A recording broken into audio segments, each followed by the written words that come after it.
नमस्कार, एक बार फिर से आप सभी का स्वागत है हिंदी साहित्य में। चलिए आज हम देखते हैं यूजीसी नेट दिसंबर 2024 की परीक्षा जो आपका 8 जनवरी 2025 को हुआ था, उसके सभी उपन्यासों को देखते हैं। उपन्यास जो जो है कितने क्वेश्चन पूछे गए, लास्ट में हम गिनेंगे कि कितने क्वेश्चन है। पहले यहाँ पे क्वेश्चन देखेंगे, आंसर देखेंगे, क्वेश्चन आईडी भी बताते हुए आपको चलेंगे, जिसके 3 अंक ही हम आपके सामने पढ़ेंगे, लास्ट के 3 अंक। तो यह क्वेश्चन है, क्वेश्चन आईडी 528 है, ठीक, 528, लास्ट के 3 अंक। पहला है यह उपन्यास का, यह पंच नहीं है पक्के राक्षस हैं, पक्के राक्षस, यह सब हमारी जगह हैं। गोदान उपन्यास में यह किसका कथन है? तो इसकी बात की जाए तो ऑप्शन में होरी, धनिया, गोबर और झिंगुरी सिंह है। सही जवाब है यह कथन धनिया का है, ऑप्शन नंबर 2 धनिया। आगे बढ़ते हैं।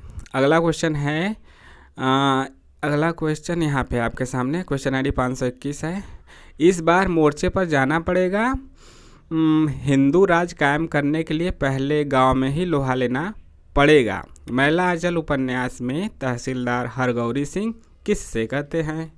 यहाँ से आप मतलब कि जो आगे परीक्षा दे रहे हैं उनके लिए भी उपयोगी होगा। 2 चीज़ों के लिए, एक तो जानेंगे कि कैसा क्वेश्चन पूछा जा रहा है, बाकी यहाँ से आंसर पीवाईक्यू जब भी हम हल करते हैं तो कहीं ना कहीं 2-3 क्वेश्चन हमें तैयार होता है एक ही क्वेश्चन से। जैसे इसी से पता चला कि यह महिला अचल से है पंक्ति, और उपन्यास आप देखेंगे फणीश्वरनाथ रेणु का है, तहसीलदार का नाम हरगौरी सिंह है, और यहाँ पे जो आंसर होगा वह आंसर क्या होगा? काली टोपी वाले नौजवान से, गांधी टोपी, लाल टोपी या फिर सफ़ेद टोपी वाले। तो इसका जो सही जवाब है वह आपका है ऑप्शन नंबर 1 काली टोपी वाले नौजवान से यह बात कहते हैं। आगे देखते हैं, गोदान के आधार पर कौन सा कथन सत्य है? सत्य या असत्य पूछा है, यहाँ पे हमें ध्यान से देखना पड़ता है, तो सत्य पूछा है। और क्वेश्चन आईडी की हम बात भी कर लेते हैं, 590 है। यहाँ पे देखते हैं, आइए आंसर क्या है। 590 क्वेश्चन आईडी है। देखिए, बेईमानी का धन जैसे आता है वैसे ही जाता है, क्या यह गोदान से है? हाँ, यह गोदान से है, ठीक है, यह गोदान से है। भाई का हक मार कर किसी को फलते फूलते नहीं देखा, यह भी गोदान से पंक्ति है। गोबर को राय साहब के पास भेज देना, नहीं गोबर क्यों जाएगा, उसका क्या काम है, यह पंक्ति नहीं है। लेकिन जब से ध्यान से नहीं पढ़ेंगे, यदि इतने बड़े उपन्यास में से एक लाइन पूछेगा कि कथन सत्य है कि नहीं है, वहाँ से आया है कि नहीं है, उसी पंक्ति को हाँ या नहीं में बदल दिया है। ऐसा भी नहीं कि दूसरे रचना का दे दिया, उसी में दे दिया है, उसी को अपने हिसाब से बदल दिया है, और उसी को पूछा है कि सत्य है कि असत्य है। कठिन हो जाता है प्रश्न। भोला उधार देने वाला आदमी नहीं है, यह भी आपका पंक्ति गोदान से है, यह पंक्ति आई है। तुम जैसे मर्द साठे पर पाठे होते हैं, यह नहीं आया है गोदान में। तो जो आया है सत्य कथन कौन कौन सा हो जाएगा? ए, बी और डी। तो ऑप्शन नंबर 2 यहाँ पे सही हो जाएगा, ए, बी, डी। अगला क्वेश्चन है, शेखर एक जीवनी भाग 1 का प्रकाशन वर्ष कौन सा है? ऑप्शन क्या, सीधे आंसर देखते हैं। सीधे क्या है? 1941 है। यदि कभी आपको 1941 ना रहे ऑप्शन में, 1940 रहे, तो 1940 भी लगा देंगे आप, क्योंकि 1940 भी मिलता है। 40 या 41 दोनों एक साथ नहीं मिलेगा। दोनों एक साथ मिलता है तो किसे प्रेफर करेंगे? 41 वाले को। वैसे एक साथ देगा नहीं, एक साथ दिया तो 1941 लगाएंगे, और 1941 जब नहीं दिया तो 40 को लगाएंगे। और क्वेश्चन आईडी 522 है। अगला क्वेश्चन है कि पात्र एक तरफ दे दिया, एक तरफ की कौन किस उपन्यास का है, यह पूछ दिया है। क्वेश्चन आईडी की बात की जाए तो 592 है, 592। और यहाँ पे हम लोग आंसर देख लेते हैं। देखिए, सनीचर है, भट्टनी है, कमली है, जयदेवपुरी है। इधर उपन्यासों का नाम है झूठा सच, मैला अचल, राग दरबारी, वाणभट्ट की आत्मकथा। तो यहाँ पे हम मिला लेते हैं। सनीचर को हम लोग जानते हैं कि राग दरबारी से है, श्रीलाल शुक्ल का, 1968 का। इसके बाद आपका कौन सा है? भट्टनी कहाँ से है? भट्टनी वाणभट्ट की आत्मकथा से हम लोग जानते ही हैं। भट्टनी हो गई, निपुणिका हो गई, सब कहाँ से? वाणभट्ट की आत्मकथा से हैं।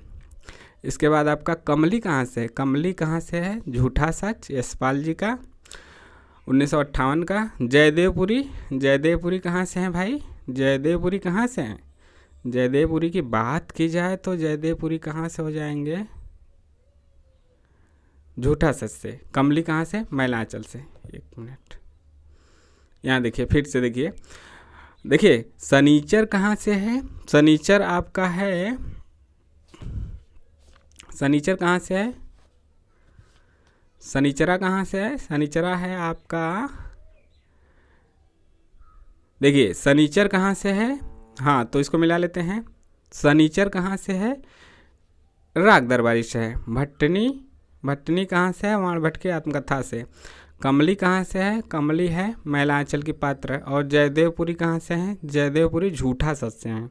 ठीक है, तो इन उपन्यासों को पात्रों को हम मिलाएंगे। ऑप्शन नंबर 3 यहाँ पे सही हो गया। Question I D 592। अगला क्वेश्चन है निपुणिका। अभी तो हमने देखा ऊपर की भट्टनी है, निपुणिका है, कहाँ से है? तो निपुणिका किस उपन्यास के पात्र है? वाण भट्ट की आत्मकथा, वाण भट्ट की आत्मकथा है। Question I D 542। अगला क्वेश्चन है राग दरबारी में वर्णित शिवपालगंज में स्थित कॉलेज का क्या नाम था? तो यहाँ पे आपके सामने ऑप्शन है गंगा मल विद्या इंटर कॉलेज, छंगा मल विद्या इंटर कॉलेज, वैद्य जी विद्यालय इंटर कॉलेज, रंगनाथ विद्यालय इंटर कॉलेज। तो इसमें से कौन सा सही होगा? तो देखिए यहाँ पे 2 ऑप्शन में आप फंस सकते थे, गंगामल या फिर छंगामल। तो यहाँ पे छंगामल विद्यालय इंटर कॉलेज हो जाएगा सही जवाब। क्वेश्चन आई डी 543 है। तो इतने क्वेश्चन आए। अब लोग हम गिन लेते हैं, 1 क्वेश्चन, 2 क्वेश्चन, 3 क्वेश्चन, 4 क्वेश्चन, 5, यहाँ पे 6, यहाँ पे 7 क्वेश्चन आए हैं उपन्यासों से। 7 आया तो लगभग मतलब ठीक आया है बैलेंस में, लेकिन 3, 4 या 5 देता तो ये होता कि नहीं बराबर नहीं दिया है। पिछली बार बहुत सही दिया था, वहाँ पे 7, 8, 9, 10 ऐसे लगभग एवरेज लेके चला था। तो 8, 9, 10 क्वेश्चन हर यूनिट से लगभग आए थे। 5, 6, 7, 8, 9, 10 सभी यूनिट से आपका फिर भी 7 क्वेश्चन बैलेंस ठीक है। 7-8 क्वेश्चन का बैलेंस रहना ही चाहिए, ताकि कोई मतलब ये ना हो कि किसी एक ही पे फोकस करे। 3-4 बार से ऐसा है, पहले इधर से कम पूछता था, किसी यूनिट से पूछ दिया, नाटक से पूछ दिया या उपन्यास से पूछ दिया। बाकी आपका निबंध और अन्य गतिविधियों से बहुत कम क्वेश्चन आते थे, लेकिन अब धीरे धीरे उधर भी बैलेंस कर रहा है। फिर भी यदि हर यूनिट से 7-8 क्वेश्चन देंगे बैलेंस करके, तो स्टूडेंट हर पे बराबर ध्यान दे पाएगा और मतलब कि बैलेंस भी बना रहेगा। तो यह जानकारी आपको कैसी लगी ज़रूर बताइए। चैनल को पहली बार विजिट कर रहे हैं तो सब्सक्राइब जरूर कीजिए, वीडियो को लाइक कीजिए और टेलीग्राम से भी जुड़ सकते हैं जिसका लिंक डिस्क्रिप्शन में है। वहाँ पे महत्वपूर्ण PDF आपको प्राप्त होते रहते हैं। चलिए मिलते हैं नेक्स्ट वीडियो में। नमस्कार।